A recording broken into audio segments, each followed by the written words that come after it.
What's up, and welcome to the Sisterhood Corner. To the newbies, welcome. To those who've been here before, welcome back. On to the next letter we proceed. This one is titled My Toxic Workplace. Hi, Sisterhood Corner. I am a 27-year-old lady who was blessed to find her dream job straight after completing my studies. I own an apartment, my own car, and have a pet. A cute Jack Russell, to be precise.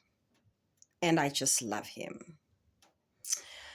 I am financially stable as I've always been good with my money. Hence, I recently purchased land in my village to build my dream home. Though I have not been so lucky in the love department, I remain hopeful. However, I believe in focusing on myself as I wait for the one. However, I believe in focusing on myself as I wait for the one to locate me. I also love my fashion and all the beautiful things that come with self-grooming and looking fabulous. I've been with my company for 4 years. The first year was an internship, and I was offered a permanent position upon completion of my internship. I'm generally a driven person, and though I believe in being cordial with colleagues, I believe in being professional even more. I operate on a high level of integrity in the workplace. However, I believe I balance that extremely well with being friendly and can hold conversations with colleagues every now and then. Unfortunately, it would seem this quality has generated me quite a few enemies in the workspace. Our environment is predominantly female, and they are all older than me, in their 40s to be precise. When I was still an intern, they were quite nice and supportive, showing me the ropes as I obviously navigated the workforce for the first time. So supportive that when I was offered a permanent job, I was super excited because I thought I was lucky to be joining such a great environment with great ladies.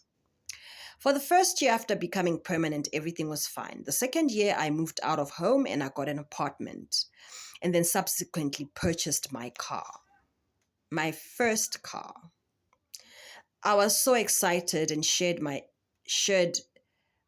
journey with the ladies, and they seemed to be proud of me. Now, I'm not sure what happened between then and the last 2 years.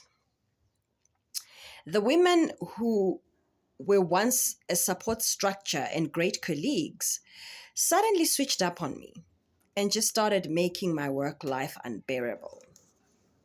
I deal with a lot of snide remarks and comments about how I think I'm better than everyone else, and how I've forgotten who was there when I first joined the company. Suddenly, I think I'm better because I live in a posh apartment, drive a car, and have new clothes. I'm suddenly excluded in a lot of things. Now, what shocks me is that there are women who have, these are women who have achieved way more than me. I'm just starting out. And they already drive the big cars, live in the massive homes with their husbands and kids in private school. A life that I'm still dreaming of. They are already there, and yet they spew so much hate. I love my job, but the environment is starting to take a toll. I dread waking up in the morning to go to work. Please help. How do I move past this? Well, welcome to adulting. Welcome to an introduction to what a real adulthood is about. Nothing comes easy before you get to the other side, there will always be challenges. Life is full of challenges.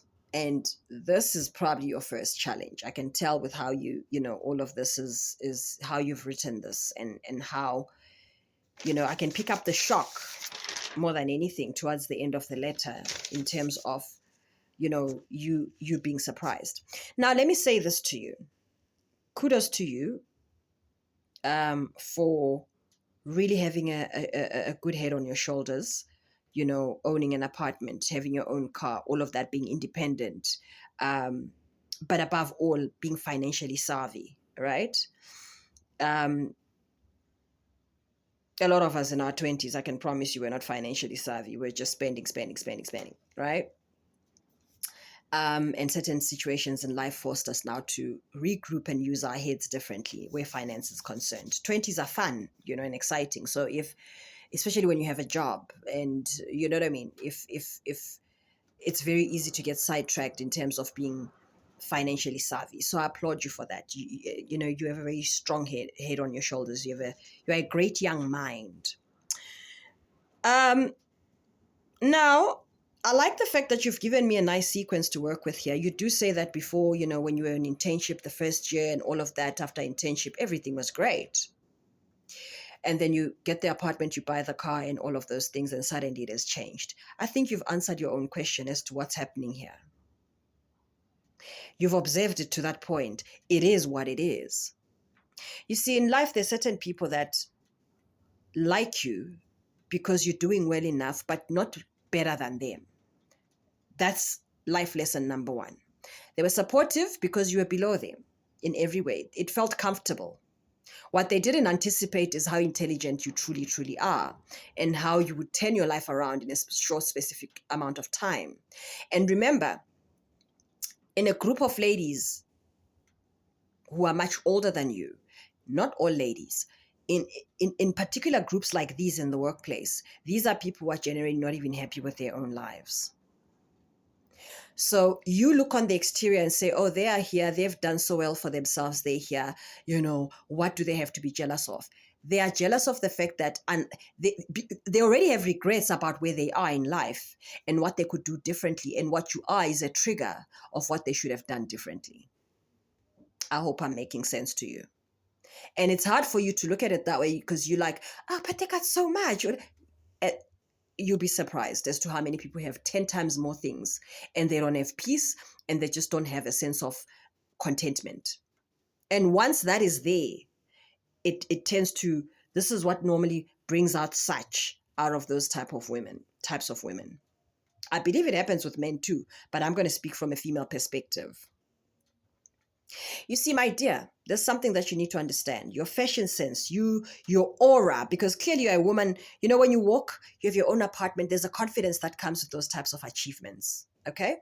And you love your fashion. So you are this person who exudes a confidence. A lot of women don't have that confidence. A lot of women are dealing with a lot. Not all women, a lot. So your spirit, just your aura, can aggravate a lot out of women who are unhealed, out of women who are dealing with things in their marriages, because you just assume they're in marriages, they have husbands, you don't know what's happening in their marriages, right?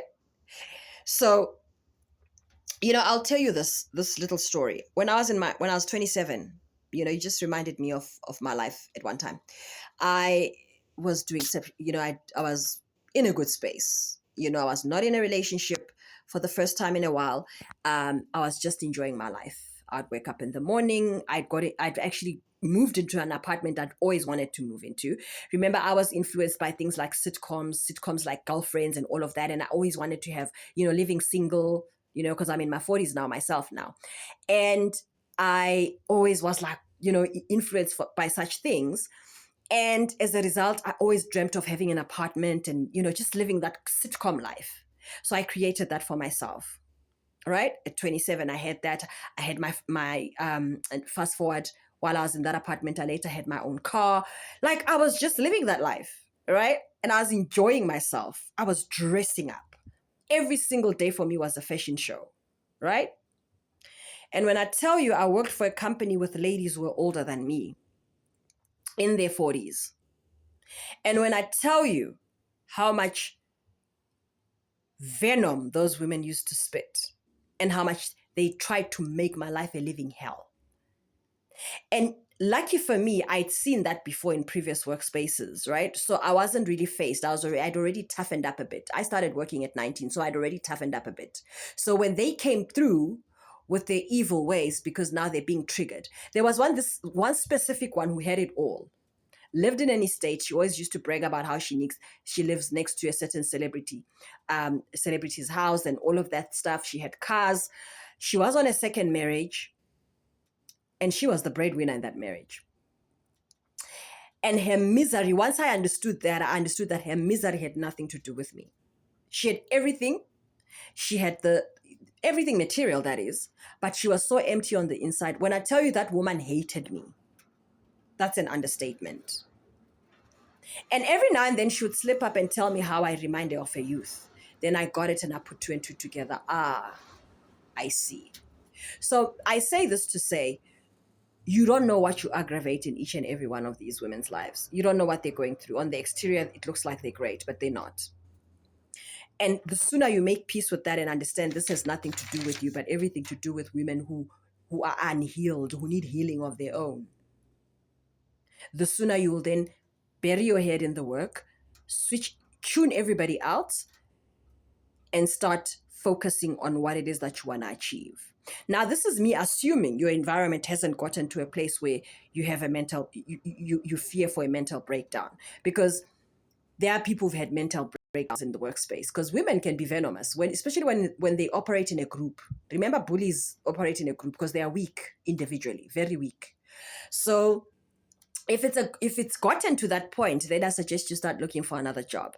As somebody who's great with their finances, just see how much you've saved up, how much you've put up. If it gets to where you need to really leave for your sanity, then leave, start afresh, get back into the market, slowly ease your way into the market. But I wouldn't really, that would be the absolute last resort. I don't believe somebody must get you out of your work. I believe that you should leave because you feel you want to leave. But if it's at that point, because I don't know what else they're doing, you've kind of like summarized everything. I've never left the workspace, feeling because of somebody else. I've always felt like, okay, I've had enough of this place. Now it's time to move on.